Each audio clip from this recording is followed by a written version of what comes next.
እንዴ እግራችን ስር ቀጥቀጠን ልንገዛው የሚገባን ሰይጣን አናታችን ላይ ከወጣ ከራረም እኮ ታዲያ ወደቅን ወገኖች። እግዚአብሔር እድል ሰጥቶ ይፈዝበታል። እግዚአብሔር ታግሶ ንስሐ ለመግባት ሰው ይታክትበታል። እንተን እንድንጠቀምበት እግዚአብሔር ይርዳን። ለዚህች ምሽት እንድንማር የመረጥኩት ርዕስ ስጦታ የሚል ርዕስ ይሆናል። ስጦታ በሚል ርዕስ እንማራለን። ወደ ትምህርቴ ከመግባቴ በፊት ሁላችሁንም አንድ ጥያቄ እንድጠይቃችሁ ብትፈቅዱልኝ። አሁን በዓል እየመጣ ነው። ለዚህ ለበዓሉ ለተወደደ መድኃኒታችን ለኢየሱስ ክርስቶስ ስጦታ የምትሰጡበት እድል ብታገኙ ስጦታ ለመስጠት ፈቃደኛ የሆናችሁ የእግዚአብሔር ልጆቹ እስኪ እጃችሁን አውጡልኝ። ድምፄ የሚሰማችሁ ጥያቄ የገባችሁ ለመጪው በዓል ለጌታችን ለመድኃኒታችን ለኢየሱስ ክርስቶስ ስጦታ እንድትሰጡ ብትጠየቁ ፈቃደኛ የሆናችሁ እስኪ እጃችሁን አውጡልኝ። በደንብ አውጡ፣ ምክንያት ስላለኝ። እሺ፣ እግዚአብሔር ይስጥልኝ። አውርዱ። እግዚአብሔር ቢፈቅድ ትምህርቴን ሳጠናቅቅ እቺን ጥያቄ ደግሜ ጠይቄያችሁ አበቃለሁ። እግዚአብሔር ከሁላችንም ጋር ይሁን። በእርግጠኝነት ሁላችንም እግዚአብሔርን ስለምንፈልግ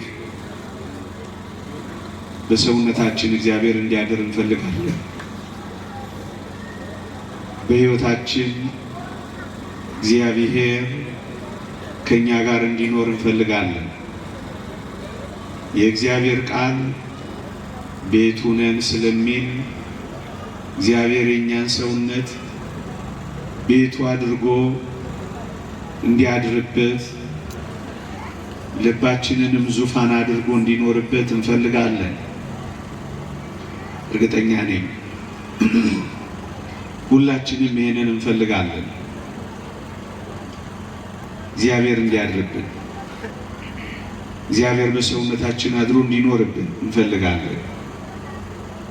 ግን የተወደዳችሁ ክርስቲያኖች እግዚአብሔር በእኔና በእናንተ ሰውነት እንዲያድር አንድ ነገር ከእኔና ከእናንተ ሰውነት መወገድ አለበት። እሱም ኃጢአት ነው። ምዕመናን፣ ኃጢአት ከእኔና ከእናንተ ሰውነት ካልተወገደ እግዚአብሔር በእኔና በእናንተ ሰውነት ማደሪያ የለውም። በደል በእኔና በእናንተ ሰውነት ከተስተናገደ ሊያድር የምንወደው ክርስቶስ በበደል ምክንያት ተሰደደ። አንድ ነገር በቁም ነገር ማወቅ ያለብን ክርስቶስን ቤልሆርን፣ ጽድቅም ኃጢአትን፣ እውነትም ሐሰትም፣ ታቦትም ጣዖትም በአንድ ጊዜ በእኛ ሰውነት ውስጥ ሊያድሩ አይችሉም። ተገፋፍተው ወይም ተመቻምቸው ሊያድሩ አይችሉም። እግዚአብሔር እንዲያድር ከፈቀድን በአጭር ቃል ዲያብሎስ የሰይጣን የሆነው ነገር ሊወገድ ይገባል። ምዕመናን፣ እግዚአብሔርን የሚያስተናግድ ሰውነት የሚገኘው ከሰውነታችን በደልና ኃጢአት የተለየ እንደሆነ ነው። ኃጢአት ካልተወገደ እግዚአብሔር በእኔና በእናንተ ሰውነት አያድርም። ምዕመናን፣ የአንዳንዶቻችን ቤት በበደል ምክንያት ሽታ አለው፣ በኃጢአት ምክንያት ትንሽ ከርፍቷል፣ ይሸታል። እንኳን እግዚአብሔርን ደጋግ ሰዎችን እንኳን ማስቀመጥ አይችልም። በጣም ያርቃል። መዓዛ ባለው ሽቶ እያወድ ነው ግን እያታለልነው ከርመናል። መዓዛ ያለው ሽታ ኢየሱስ ክርስቶስ ገብቶ መዓዛው የሕይወት ሽታ እንዳይሆን ፍጹም በበደል ምክንያት ሰውነታችንን ማስጠጋ ሆኗል።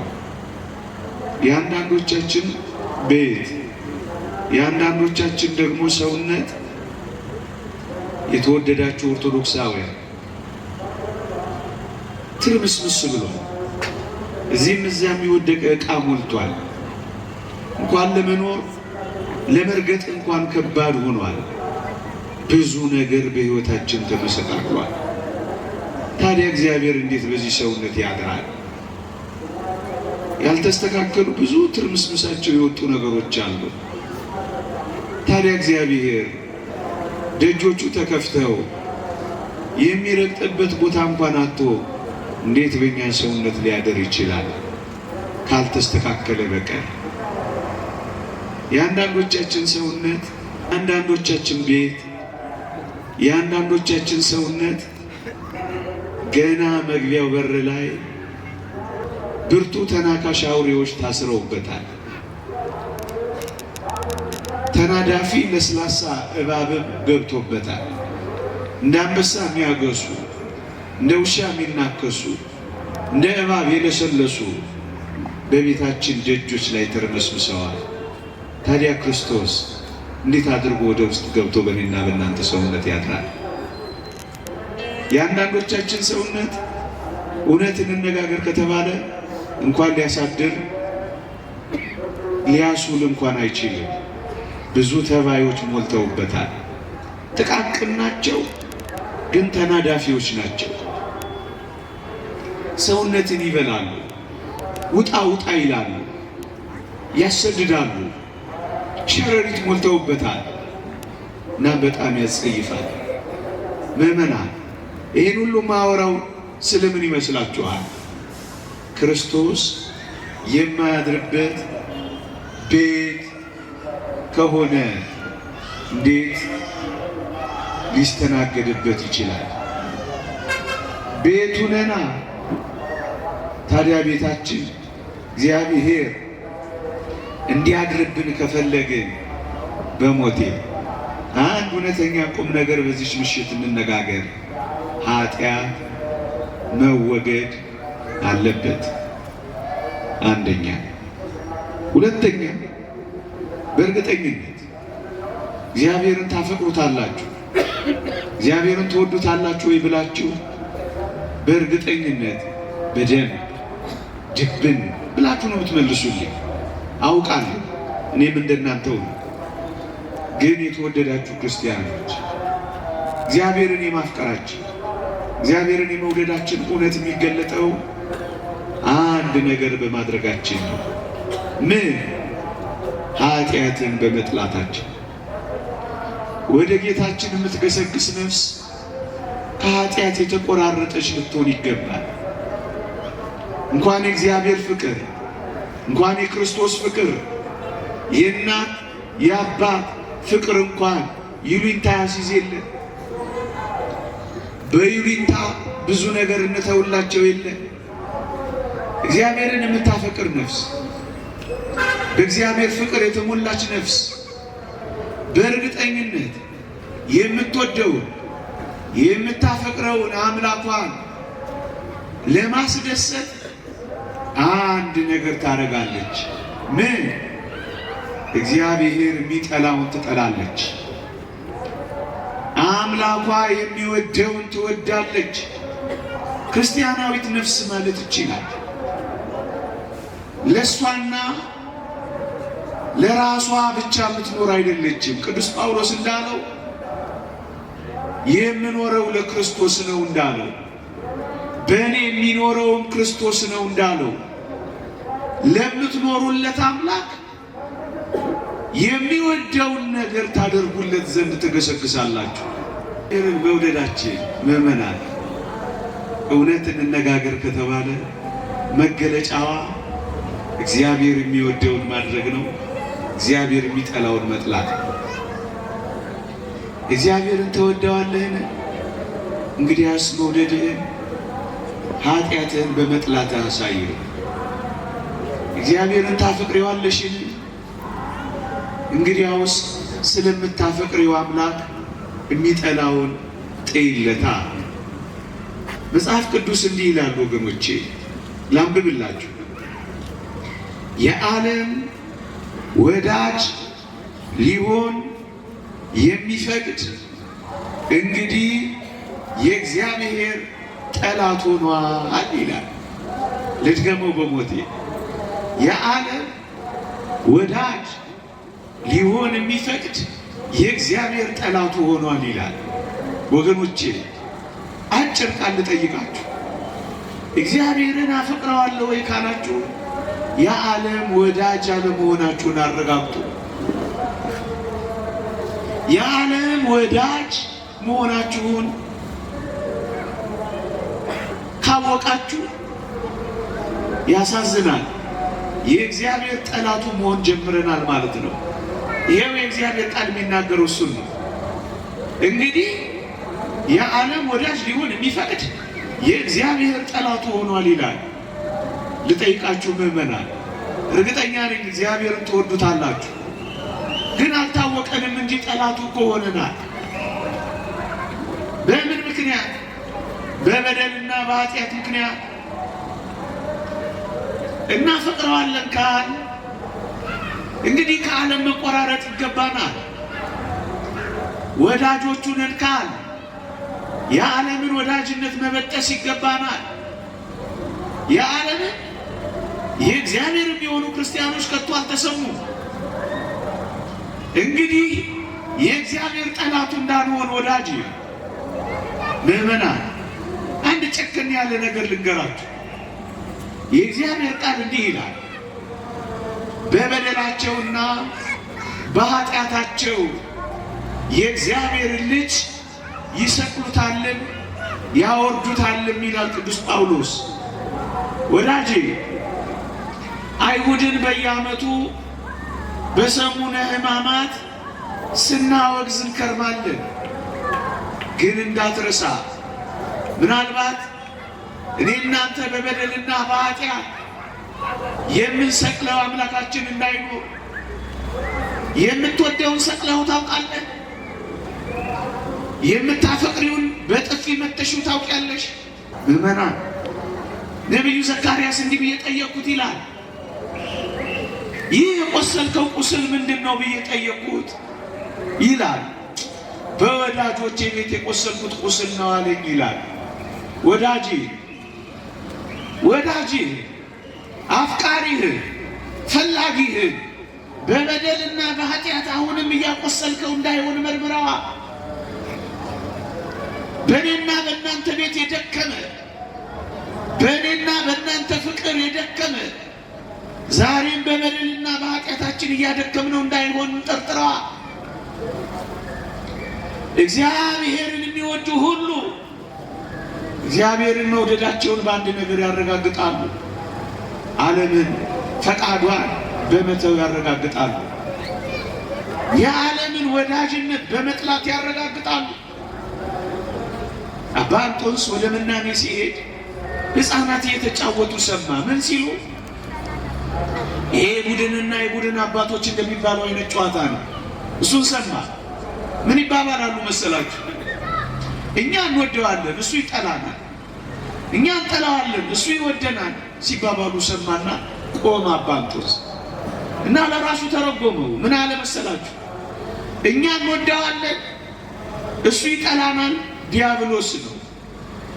እኛ እንጠላዋለን፣ እሱ ይወደናል፣ ኢየሱስ ነው አለና በፍጥነት ወደ ምናኔ በረረላችሁ። ወዳጆች እየጠላ የሚያፈቅር እየሸሸነው ወደኛ ፍለጋ የሚገሰግስ ይሄን አምላክ እወደዋለሁ ያላችሁ በዚህ በቤቱ የተነጠፋችሁ ሁሉ እግዚአብሔርን ማፍቀራችንን ማረጋገጫችን ከዓለም መቆራረጣችን፣ ከፈቃዷ መለየታችን፣ ኃጢአቷን አለመስራታችን፣ ከተሰቀለው ጌታችን ጋር ኃጢአትን መስቀላችን፣ ስጋንና ክፉ መሻታችንን መስቀላችን ነው። ታዲያ እግዚአብሔር ፍቅር ምንድነው? ምዕመናን እግዚአብሔርን ከወደድከው በኃጢአት ላይ መጨከን ነው ወዳጅ። እግዚአብሔር በምን ደስ የሚለው ይመስላችኋል? እንዲህ ባለ ጉባኤ እግዚአብሔር በምን ደስ የሚለው ይመስላችኋል? እንዲህ አሁን በምሰብከው ስብከት እግዚአብሔር እንዴት ባለ ነገር ደስ የሚለው ይመስላችኋል? በጧፋችን፣ በመባችን፣ በገንዘባችን፣ ላብ በማንጠፍጠፋችን መልካም ነው። እነዚህ ነገሮች ሁሉ ደስ ያሰኙታል። በዋናነት ግን እግዚአብሔር በምን ደስ እንደሚሰኝ ልንገርህ። እሺ በሚል ልብ ደስ ይለዋል እግዚአብሔር። ነቢዩ ሳሙኤል እንዲህ ነበር ያለው፣ የእግዚአብሔርን ቃል በመስማት ደስ እንደሚለው በምን ደስ የሚለው ይመስልሃል ይላል። ወዳጄ ትእዛዙን በመስማት ፈቃዱን በመፈጸም እግዚአብሔር በዚህ ደስ ይለዋል። እግዚአብሔርን በምን ደስ ላሰኘው? እሺ በማለት ነው። እንዋቀስ ሲል እሺ በማለት፣ ዓለምን ተውልኝ በይ ሲል እሺ በማለት እግዚአብሔር ደስ መታዘዝ ከመስዋዕት ማዳመጥም የአውራ በግን ስብ ከማቅረብ ይበልጣል። በመታዘዝ በማድመጥ እሺ ባይ ልቦና በመያዝ እግዚአብሔር በዚህ ደስ ይለዋል። እግዚአብሔርን ደስ ማሰኘት የምትፈልግ ክርስቲያናዊት ነፍስ እግዚአብሔርን ደስ መታዘኘው በመታዘዟል። የምንታዘዘው ደግሞ ፍቅሩን ነው። ፍቅሩ ደግሞ ከኃጢአት የሚያቆራረጥ ከዓለም የሚለይ ነው። ወዳጄ እግዚአብሔርን መውደድን በአንድ ነገር አሳየው። እሱን ቋጭቼ ልለፈው። ኃጢአትን በመጥላት አሳየው። እግዚአብሔር የሚወደውን በማድረግ እግዚአብሔር የሚጠላውን በመጥላት አሳየው። ፍቅርን በዚህ አሳየው። ሁለት እርግጠኛ ነኝ እዚህ ያለ ነው ምርጫችንን እግዚአብሔር አድርገን የመጣ ነው። እውነት ነው። ከብዙ ነገር መርጠኸው ነው እዚህ መጣኸው። ብዙ ነገሮችን ላትት ትችላለህ። እነሱን ሁሉ ጥለህ የመጣኸው ምርጫ እግዚአብሔር ስለሆነ ነው። እና ምርጫ እግዚአብሔር የሆነው አንተ ውድ የክርስቶስ ገንዘቡ ሆይ አንድ ነገር ልንገርህ። ምርጫውን እግዚአብሔር ያደረገ ሰው ፈቃዱን የእግዚአብሔር ፈቃድ ያደርጋል። ምርጫውን እግዚአብሔር ያደረገ ሰው መንገዱን የእግዚአብሔር መንገድ ያደርጋል። ምርጫውን እግዚአብሔር ያደረገ ሰው ሐሳቡን የእግዚአብሔር ሐሳብ ያደርጋል። ወገኖቼ ምዕመናን ምርጫችሁን እግዚአብሔር አድርጋችሁ አይደል የመጣችሁ? ይህ ፍጹም እውነት ይሆን ዘንድ ፈቃዳችሁን የእግዚአብሔርን ፈቃድ አድርጉ። የእግዚአብሔር ፈቃድ ምንድን ነው? ቅዱስ ጳውሎስ እንዲህ ብሎ በአጭር ቃል ይነግረናል። የእግዚአብሔር ፈቃድ እሱ መቀደሳችሁ ነው ይላል። ወዳጅ እግዚአብሔር ከኔና ከእናንተ ምን የሚፈልግ ይመስላችኋል? መቀደስ። የእግዚአብሔር ፈቃድ እሱ መቀደሳችሁ ነው ይላል። ከመርከስ መለየትህ ወደ መቀደስ መምጣትህ፣ አምላክህን ወደ መምሰል ጉዞ መጀመርህ እሱም ቅድስና ነው። መቀደስ ትቀደሱም ዘንድ ፈልጉ፣ ያለ እርሱ ጌታ ሊያይ የሚችል የለም ይላል። በእርግጠኝነት ጌታችንን ለማየት ነው እዚህ የተሰበሰብነው ሁላችንም። ጌታዋን የምታይ ነፍስ ምን ትሆናለች ካላችሁ ትቀደሳለች። ነቢያት ሰውነታቸውን ንጹሕ ለማድረግ አምላካቸውን ፊት ለፊት አይተውታል። እርግጠኛ ነኝ አምላክህን ማየት ትፈልጋለህ። አፍህ ኮቸችላ እስኪመስል የጾምክለትን፣ እግርህ እስኪንቀጠቀጥ ያስቀደስክለትን፣ ላብህ እየተንጠፈጠፈ የተሸከምክለትን፣ ብርድና ውርጭ እየተፈራረቀብህ የተጠበጠብክለትን አምላክ ፊቱን ማየት ትፈልጋለህ። ፊቱን የምታየው ግን አንድ ነገር በማድረግ ነው፣ በመቀደስ። ለምን መጣን? እንድንቀደስ ወገኖቼ። በጥንቱ በኦሪት ካህናት ላይ የተጻፈው አክሊላቸው ላይ የተጻፈው ቅድስና ለእግዚአብሔር የሚል ነው። ሌላ ምን ነገር አለ? መቀደስ። ምርጫውን ለእግዚአብሔር ያደረገ ሰው፣ ምርጫውን እግዚአብሔርን የመረጠ ሰው አንድ ነገር ያደርጋል፣ ከርኩሰት ነገር ይለያል። ቅድስናን ፍጹም እያደረግን ራሳችንን ከሚያረክሱ ነገሮች እንለያለን ይላል ቅዱስ ጳውሎስ ቆሮንቶስ 7 ምዕራፍ 7 ቁጥር 1። ቅድስናን ፍጹም እንድናደርግ ቀስ በቀስ እየተቀደስን እንድንሄድ እልፍ በሉ፣ ርኩስንም ነገር አትንኩ፣ ከመካከሏም ውጡ፣ ተቀደሱ፣ ከርኩሰቷ ጋር አትተባበሩ። እግዚአብሔርን ምርጫ ያድርገሃል። ሐሳብህን የእግዚአብሔር ሐሳብ አድርገው። የእግዚአብሔር ሐሳብ ምንድን ነው?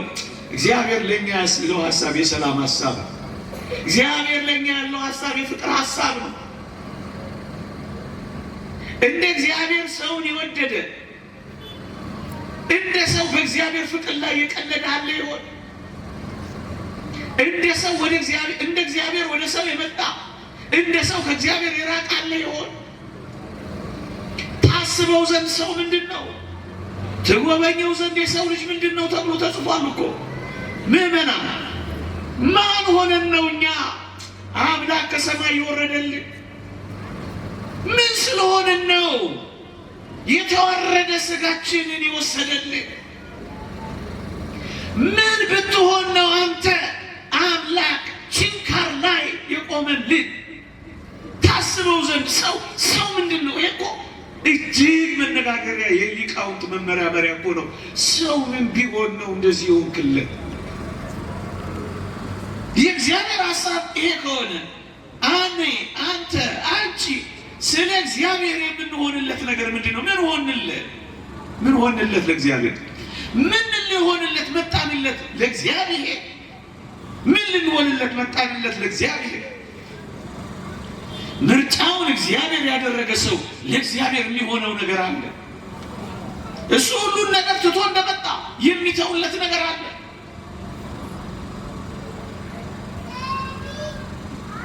ምርጫውን እግዚአብሔር ያደረገ ሰው መንገዱን የእግዚአብሔር መንገድ ያደርጋል። መንገዱ የእግዚአብሔር ነው። ከእግዚአብሔር ጋር አብሮ ነው የሚጓዘው። እጅ ለእጅ ተያይዞ ነው የሚሄደው። ባለቤቱን ከፊት አስቀድሞ እሱ ከኋላ ነው የሚከተለው። የሰራዊቱ አለቃ ቀድሞ እሱ እንደ መንጋ ነው የሚመራው። መንገዱ የእግዚአብሔር ነው። በእርግጠኝነት ምርጫችሁን እግዚአብሔር አድርጋችሁ እንደመጣችሁ አውቃለሁ። ፈቃዳችሁን ለእግዚአብሔር ፈቃድ አስገዙለት። ፈቃድ ይሁን እያላችሁ ኑሩለት። የተወደዳችሁ ክርስቲያኖች፣ ሌላ ጥሩ ጥያቄ ልጠይቃችሁ። እርግጠኛ አሁን ካለው የዘመን መከራ ከሚመጣብን መከራ የተወደዳችሁ ክርስቲያኖች መዳን ትፈልጋላችሁ ወይ ብላችሁ በእርግጠኝነት አዎ ነው የምትሉት። እጃችሁን ብቻ ሳይሆን እግራችሁንም እንደምታወጡ አምናለሁ፣ ቢቻልና ቢፈቅር ኖሮ።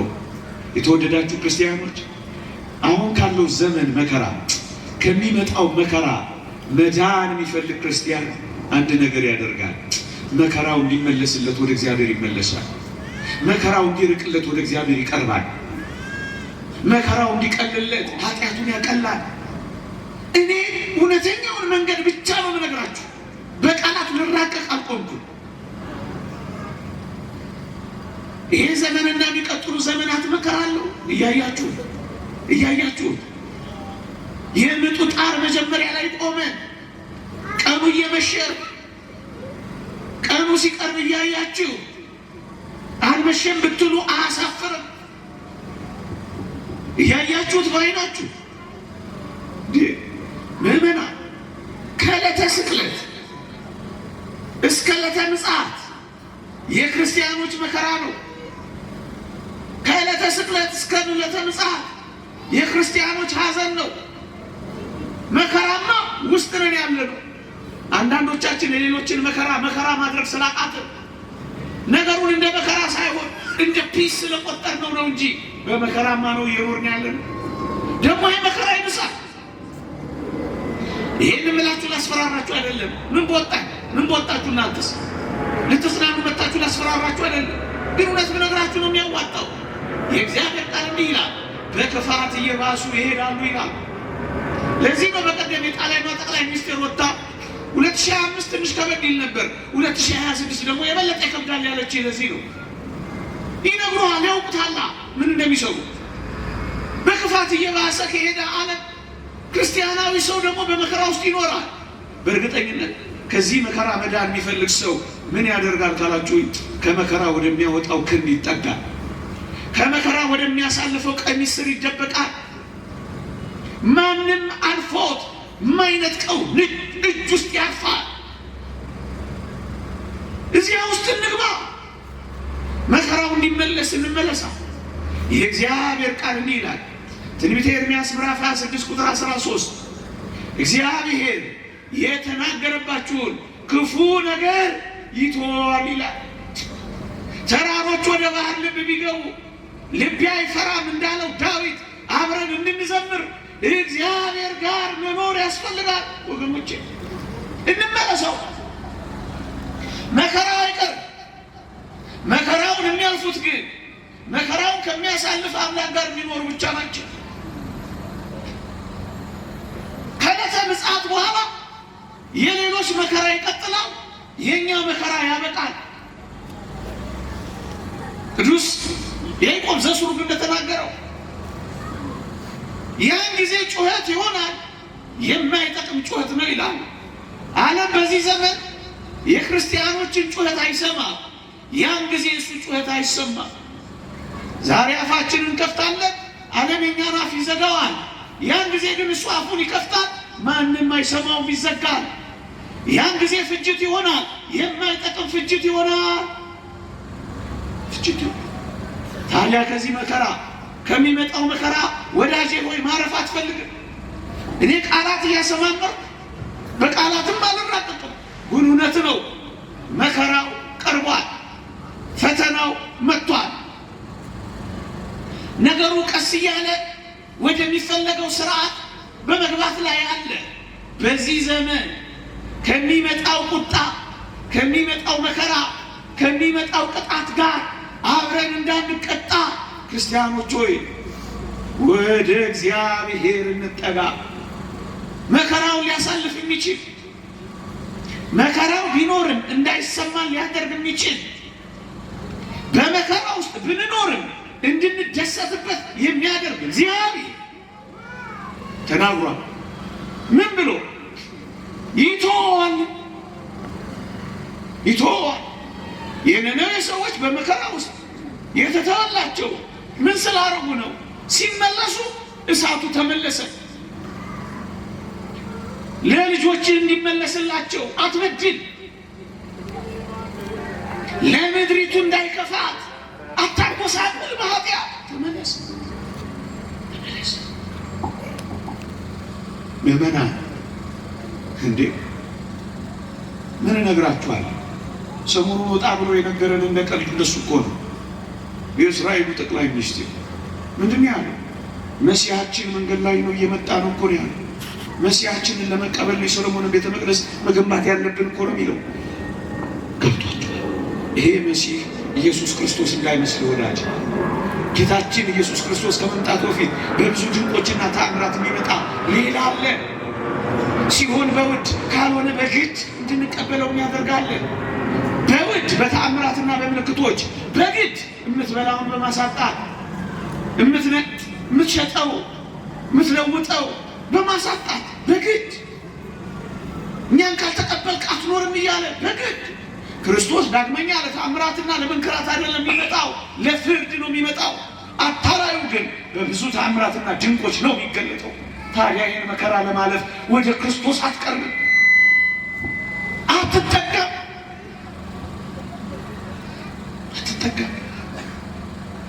ሌላ ምዕመናን፣ እኛ እዚህ የተጠራ ነው ወደ ረጅሙ የቅድስና ጉዞ ልንጓዝ። ረጅም የቅድስና ጉዞ። አሁን በዛ ጉዞ ውስጥ ነን ያለ ነው። እናንተ ተቀምጣችሁ እኔ ቆሜ ይመስላችኋል? እየተጓዝን እኮ ነው። አንዲትን መነኩሴት አንድ ገዳም ጎብኚ ሄደና በአቷን ክፍት ሲያደርገው በማለዳ ቁጭ ብላለች። ደግሞ ዞር ዞር አለና ጎበኘና መጣ። እንደገና ምሳ ሰዓት ቀትር ላይ ክፍት ሲያደርገው ቁጭ ብላለች። አሁን ምን አይነቷ ናት ብሎ ሄደ። እንደገና መሻሽ ላይ መጣላችሁና ክፍት ሲያደርግ አሁንም ተቀምጣለች። አንቺ ሴትዮ አሁንም እዚህ ተቀምጠሻል? ቋንቋ እንኳን ሌላ ነው። እኔ ጠየም ላድርገው ብዬ ነው። አልተቀመጥኩም አለችው። እማ ሆይ ምን አለችው መሰላችሁ? ወደ አምላኬ እየገሰገስኩ ነው፣ እየተጓዝኩ ነው፣ አልተቀመጥኩም አለችው። ክርስቲያኖች በጥንቱ ዘመን የሐዋርያትን ስራ አንብቡት። መንገደኞቹ ነበር የሚባሉት። መንገደኞች ነን ወዳጄ፣ በጣም መንገደኞች ነን። ወዴት? ወደ አስደናቂው የቅድስና ሕይወት። ከየትኛው? ከአርአያ እግዚአብሔር ከመልክዓ እግዚአብሔር ወደ አምሳለ እግዚአብሔር ወደሚሻጋገር ሰፊ ረጅም ጉዞ ኢየሱስ ክርስቶስን ወደምንመስልበት ረጅም ጉዞ እየተጓዘ ነው ወዳጅ። አሁን እሱን ነው። ይህ እኮ የሚሰራው እሱን ነው። አሁን እዚህ እየተጠረብክ ነው። ቤቱ ትሆን ዘንድ መቅደስ እየተሰራ ነው። እሱን እንድንመስል የተዋረደውን ስጋችንን እንዲለውጠው እያብለጨለጭን እሱን እንድናሳይ ወደዚያ ወደ መምሰል ወደ ረጅሙ ጉዞ እየሄድን ነው። መጀመሪያው ነጥብ ግን የዚህ የቅድስና ረጅም ጉዞ የመጀመሪያው ነጥብ ግን ምን እንደሆነ ታውቃለህ? ንስሐ።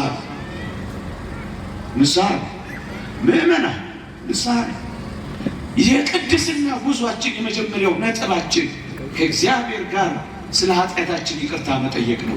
የተወደዳችሁ ክርስቲያኖች፣ እግዚአብሔር አትስሩ አላለም፣ አትስረቁ ነው ያለው። እግዚአብሔር አታግቡ አላለም፣ አታመንዝሩ ነው ያለው። እግዚአብሔር አትሳቁ አይደለም ያለው፣ በሌሎች አታፊዙ ነው ያለው። ምን እግዚአብሔር ከባድ ነገር ጠየቀህ እንዴ? ምን ጠየቀሽ? ምን አምጡ አለ? ምን አምጡ አለ?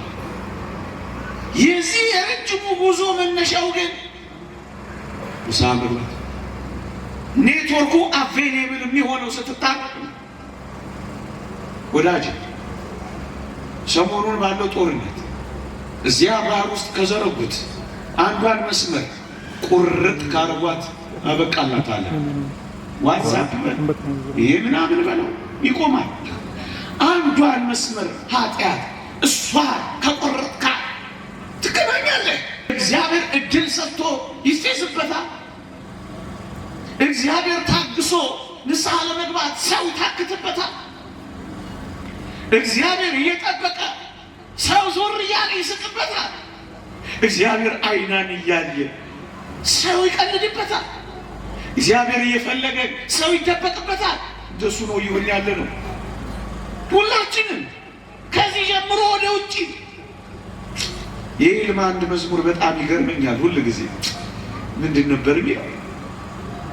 ለመዳኑ ሕይወት በሚለው መዝሙር ውስጥ መሰለኝ ሁሌ ይመስጠኛል። በቅዳሴ ጊዜ በምትቆምበት በቅድስቱ በኩል አይኖቼ ስላጡ ፈልገው ይዞኛል ትካዜ ነው እንደዚህ የሚል መዝሙር አለው አይደል? እግዚአብሔር እንዴት አይኖቹ ተንከራተው ይሆን እኔን ፍለጋ? ምን ውስጥ ተደብቄ ይሆን? እኛን የሚፈልጉ አይኖች አያሳዝኑ? እኛ አይናችን ወደ ሌላው፣ የአባታችን አይን ወደ እኛ አያሳዝንም? አንድ ሩሩ አፍቃሪ መጡ፣ ቀሩ፣ ገቡ፣ ወጡ፣ ጸደቁ፣ ተኮነኑ የሚንከራተት። ታዲያ ምን እናድርግ? ቀስ በቀስ ጥቂት ነገር እንናገር። ለምንድን ነው መጨከን ያቃተኝ? ለምንድን ነው ያልገባኝ? ደሞስ አሁን ያልከውን ነገር ፈልጌ አስቤ ወደ ሕይወት እንድመጣ ምን ላድርግ ለምትል እውነት ክርስቶስን ለምትፈልግ ነፍስ ጥቂት ምክሮች መምህራን ሊቃውንት ወንጌላችንን ያስቀምጣል። እነሱን ጥቂት ነገር ነግሬያችሁ አበቃለሁ። አላስመሻችሁ። ምን በወጣችሁ? አንደኛ ከወዴት እንደወደቅ አስብ፣ ንስሐም ግባ ይላል። ወዳጄ ውድቀትህ ካልገባ መነሳትን አትናፍቀው። የጎደለህን ካልቆጠርክ፣ ያጣኸውን ካላወቅ አሁን የደረሰብህን አትረዳው። ለዚህ ነው ከወዴት እንደወደቅ አስብ። ወድቀሃል፣ የሆነ ነገር ውስጥ ተመስገሃል፣ የእግዚአብሔርን ጸጋ አጥተሃል፣ አባትነቱ ጎሎብሃል። ወዳጄ የኃጢአት ምሬቱ ሲሰማህ፣ ከእግዚአብሔር የመለየት ውጤቱ ሲገባ ያን ጊዜ ትነሳለህ። በቃኝ ትላለህ። አልመረረህማ? ምን አይነት ሀብት እንደነበረ፣ ምን አይነት ጸጋ እንደነበረ፣ ምን አይነት ኃያል ሰው እንደነበር ካልገባህ፣ እሱን ማወቅ ከፈለግ እነዚያ የከበሩ ቅዱሳንን ተመልከታቸው።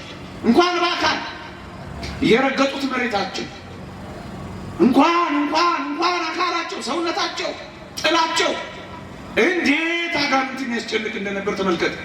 በተገላቢጦሽ እኔና እናንተ ግን በአጋንንት ተጨንቀናል። የአንዳንዶቻችን መጫወቻ ጥራጊ ጉድፎች ሆነናል። እነሱ እንዴ ያጣነውማ ብዙ ነገር አለ። እሱ ስላልገባን ነው ወገኖቼ። ከወዴት እንደወደቅ አስብ። ውድቀትህን መርምረው። የት ውስጥ እንደተመሰቅ ይኸው ከሱ ነው የሚጀምረው። የጎደለን ስታውቅ እንዲሞላልህ መሻገር ትጀምራለህ። የሆነ የሚናፍቅህ ነገር አለ፣ የሚርብህ ነገር አለ፣ የሚጠማ ነገር አለ። ብቻህን እንደሆንክ ስታውቅ ሌላ ከለላ ትፈልጋለህ እና ከወዴት እንደወደቅህ አስብ። ያጣኸውን ጸጋ ቁጠር። ካውንት ዩር ብሌሲንግስ የሚሉት እኮ ለዚህ ነው። ግዕዝ እናገራለሁ ተብሎ ሲጠበቅ እንግሊዝኛ ከየት መጣ? በመድኃኒዓለም ይቅር ይበለኝ። አሜን አትሉ? በረከቶችን ያጣኸውን ያገኘውን በረከት አሁን ያጣኸውን በረከት ቁጠረዋል። እስኪ በጣም ደካማ ሰው ሆነናል እኮ በጣም ደካማ የምንገዛቸው አስፈሪዎች ሆነውብናል። እንዴ እግራችን ስር ቀጥቀጠን ልንገዛው የሚገባን ሴጣን አናታችን ላይ ከወጣ ከራረም እኮ ታዲያ አልወደቅንም ወገኖች። ይሁት እስኪ ፊታችሁን ሰውነታችሁንም ይሁት እኮ ይህ ነበር የክርስቶስ መልክ፣ እንዲህ ነበር የእግዚአብሔር ልጆች መልክ፣ እንዲህ ነበር። ደክመናል፣ እመኑኝ ተዋርደናል። በጣም ምስኪኖች። የምንነካው መባረክ ትቷል። የተከለው ከመለምለም ይልቅ መጠውለግ ይዟል። ምድሪቱን ተመልከቷት። የእግዚአብሔር ቃል እንዲህ ይላል፣ የምድሪቱ መከር ጠውልጓል ይላል። በእኛ ምክንያት ጠወለገ። ታዲያ ተዋረድ። እንደ እግዚአብሔር ሰዎች ብርቶችና ኃያላን እንፈራለን ወይ? እንደመጣለን ወይ? ከነ ግርማ ሞገሳችን ነን ወይ? ወድቀናል። እኔ ሁሌ የቅዱስ አባታችን የፓትርያርካችን የአንድ ዘመን መለወጫ ንግግር ሁሌ ይመስጠኛል። ይህን ትምህርት ባስተማርኩ ቁጥር በህሊና ይመጣሉ። ምን ብለዋል? ሽበታችን አልታፈረም፣ ክህነታችንም አልተከበረም። አዎ ሽበትም ተጣለ፣ የትላልቆች ወንበርም ተደፈጠረ። ይህ አስደናቂው ክህነታችንም እንደሌለ ተቆጠረ። የማንም መጫወቻ ሆነ። ተዋርደናል፣ አፍረናል። ይሄን ማወቅ ከፈለጋችሁ ከእኛ ጋር መኖር የሚፈልግ የለም። በእርግጠኝነት እዚህ ላለው ወጣት የእናንተን እንኳን አላውቅም፣ ለአብዛኛው የኢትዮጵያ ወጣት ውጭ መውጣት ቢፈቀድለት ምናልባት እዚህ የሚቀሩ በጣም ጥቂቶች ናቸው። እነሱን አውቃቸዋለሁ፣ ግን ምን ያደርጉልኛል አልጠቅሳቸውም። በጣም ብዙ ወጣቶች ከእኛ ጋር ከመኖር ይልቅ ሻርክና ባህር ቢመላቸው ተመኝተው ስንቶች አይደል ብንሞት እንሞት እያሉ ሄዱት። ይህን ያህል ልጆቻችን እኛ ላይ ተስፋ መቁረጥ ነበረባቸው።